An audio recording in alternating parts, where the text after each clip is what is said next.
अमरावती शहरामध्ये 4 वर्षीय नयन आपल्या घरासमोर खेळत असताना त्याचे अपहरण झाल्याची खळबळजनक घटना बुधवारी सायंकाळी सुमारे 8 वाजता घडली होती।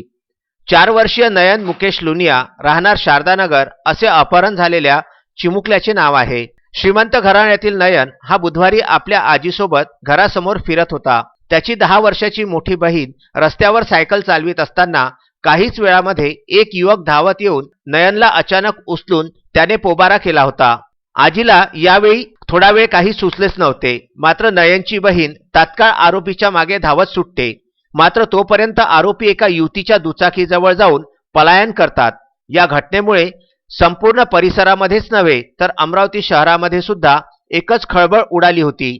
तात्काळ घटनेची माहिती राजापेठ पोलिसांना देऊन सर्वत्र शोध मोहीम राबविण्यात आली। मात्र रात्रभर नयनचा कुठेच थांगपत्ता लागला नाही। पोलीस आयुक्त डॉक्टर आरती सिंह, पोलीस उपायुक्त शशिकांत सातव यांनी दाखल होऊन चौकशीला सुरुवात केली होती। घटनेची माहिती वाऱ्यासारखी पसरताच माजी आमदार सुनील देशमुख, भाजपा प्रवक्ता शिवराय कुलकर्णीसह अनेक राजकीय नेते सुद्धा येथे दाखल झाले होते।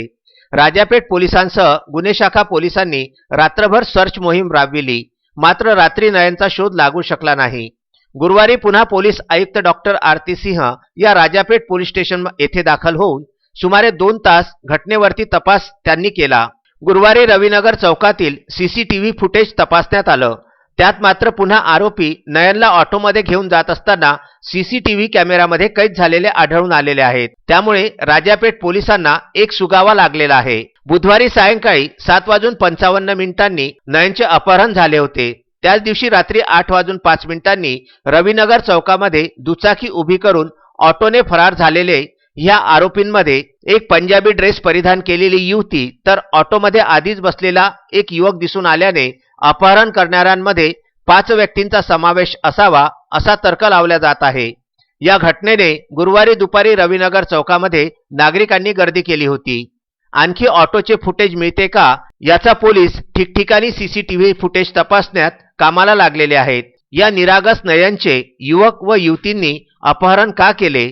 रविनगर चौकामध्ये नयन ऑटोमध्ये बसायला जात असताना शांत का होता? तो आई वडिलांची आठवण म्हणून रडला का नाही? अपहरण करणारे नयनच्या ओळखीचे असेल का?